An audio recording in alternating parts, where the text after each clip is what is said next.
Are you tired of watching endless music production tutorials on YouTube and still making either music that doesn't sound great to you or you're just straight up not finishing your tracks? Do you ever wish you could just absorb the YouTuber's knowledge into your own brain like you're Neo from the Matrix? Well, what if I told you there's an easier and faster way to learn music production? Most of us at some point find ourselves banging our heads against our desk or our MIDI keyboard just trying to figure this stuff out. We get lost in plug-in rabbit holes, copy other people's stuff, and think we'll learn by simply watching. Well, I'm here to tell you that that's dumb, it doesn't work, and it's a massive time waster. In this video, I'm going to show you 5 techniques that will rewire your brain for music production success. No BS, just evidence-backed learning sciences. All right, let's go. First up is active recall. Stop learning the lazy way. It's time to actually work out your brain like it's at the gym. Start by picking a sound, a skill, or technique that you want to nail. Maybe it's a melody, a certain drum pattern, or even a specific mixing technique like sidechain compression or EQ. Now, you've already watched a tutorial, or 5 or 100, but now it's time to put those away. Rewatching these tutorials over and over without doing any active recall or any of these other techniques is not going to work for you. For active recall, you want to close your eyes and try to recall how it's done. If you've already followed along with a tutorial, put it away and try to build that melody, drum pattern, or that mixing technique from scratch in your DAW. Or if it's more conceptual like music theory, try to write down everything you remember about it on a piece of paper or a notes app or something like that. Remember, it's not about perfection. You're just trying to recall to the best of your own memory. Once you've done that, now and only now should you check your work and compare it to the original. Try to identify, where did you struggle? What did you miss? Take a few minutes to actually fix your understanding of the material. Don't just gloss over the mistakes. If you do this repeatedly, not only will it solidify your understanding of the material, it will build those neural connections in your brain. Try it after 30 minutes, an hour, a day even. The more you force your brain to do the work, the stronger that knowledge will become. Next up is spaced repetition. We're going to use this to trick your brain into remembering things for the long term. First, you need to find a spaced repetition system, or SRS, that works for you. There are a ton of options out there, the most famous one being an app like Anki or an app called Memrise. The trick is to pick a tool and actually use it. Next, input your musical knowledge into this tool. If it's a melody, maybe you can add the notes. If it's a mixing process, break it down into the individual steps. Maybe it's a chord progression that you're trying to remember. Maybe you're trying to memorize how to play an entire song. Put in the chord progressions of each section of that song, like the verse, chorus, bridge, etc. The SRS will show you what to review and when, based on your level of knowledge. You may be familiar with Duolingo, which uses an SRS to periodically resurface vocabulary and grammar within certain time periods, depending on how often you're asked to recall them within the app or how frequently you get the questions right or wrong. In this scenario, it's going to work the same way with music production techniques. Now, it's super important not to skip your reviews, no matter how boring you think they are. Boring things are hard, but we're all adults, so sometimes we need to do hard things, especially when it benefits our minds. You will get better over time. Guaranteed. And here's the kicker. You gotta connect your reviews with actual music projects. This forces you to actually do the work, and that's what's really going to solidify the concept or skill that you're trying to master. Memorization alone is simply not enough.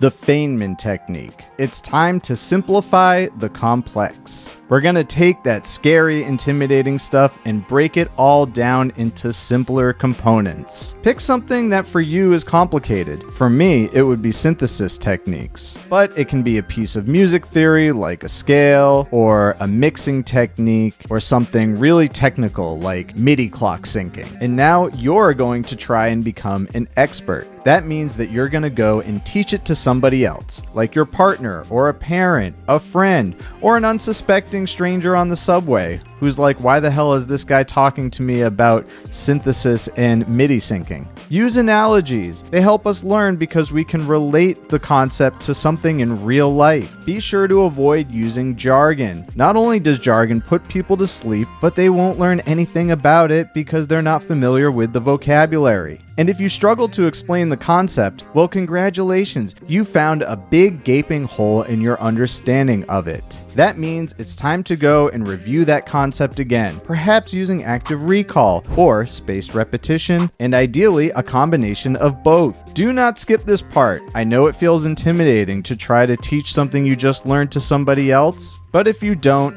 it'll be way harder to really understand that concept and retain it for the long term. Repeat this exercise until you can explain the concept clearly and concisely. When you understand, you can explain. And when you can explain, you can truly use that knowledge. Okay, it's chunking time. You can't just throw everything at the wall and expect it to stick. You gotta get organized. First, look at all the elements of the thing you're trying to learn. If you're trying to learn synthesis, you would look at the individual components of a synthesizer to see what you need to learn to actually be able to make sounds with it. If it's a full-on music production project, identify what goes into the drums, the bass, the melody, the chords, etc. To use a musical example, think of every individual note as a single element. Then think about how those notes fit into a scale. Congratulations, you've already done some chunking. The idea is to take all of the related topics and organize them into related categories. Now, only pick one chunk to focus on at a time. Don't try everything at once. If you're trying to learn how to make house music, for example, start with the drums. And then within those drums, consider how the kick drum should go. Once you've figured out the kick drum, think about how the snare will go and how it gets layered on top of it, and then how you add hi-hats, so on and so forth until you've got all of these related categories like kick, snare, hi-hat, etc., and you can put them all together to create an actual house beat. I swear, this will really help keep the workflow a lot more manageable than trying to just lay down all the drums at once and then the bass on top of that before you've even finished the drums. It's just going to get completely off the wall and you're not going to actually learn anything. Now, I know I've been talking about some pretty basic elements, but don't make the chunks too small. For example, I wouldn't only focus on the kick and the snare when trying to learn how to make house music. You've got to use all of the elements together, but put them together piece by piece. The key is to find a balance. If you're feeling overwhelmed, take a step back and get reorganized. Maybe the categories you chose just weren't best for your brain at that moment in time. Find something that works for you and reorganize the chaos. And finally, we've got interleaving. And this is going to sound weird, but we're actually going to kind of confuse your brain into learning. Stick with me here. What you'll do is pick some skills that are related but require different thinking processes. Maybe it's mixing and sound design, or music theory and composition. Whatever works for you. Here's the key. Don't spend too much time on any one thing. Instead, quickly switch between them. Do some theory for 30 minutes, then some sound design for 30 minutes. Then switch back and try something else. Also, don't do the topics in the same order every time. Try it with new combinations and new groupings. Metaphorically speaking, this keeps your brain on its toes and helps you really reinforce that knowledge. Keep track of your progress, maybe write it down in a journal. You should see some improvements in your work over time, and maybe you'll finally finish that track. So just remember, active recall, spaced repetition, the Feynman Technique, chunking, and interleaving. Use them all and I guarantee you'll see results. But to keep it real with you, everybody's brain is different. No amount of brain hacks will work if you don't just try things out and see what works for you. Experiment, fail, learn, win. If these techniques helped you stop sucking at music, go ahead and hit that like button and subscribe for more. Leave a comment and let me know which one of these tips actually worked for you, or which one you thought was the most garbage of all. Thank you so much for watching, and happy music making.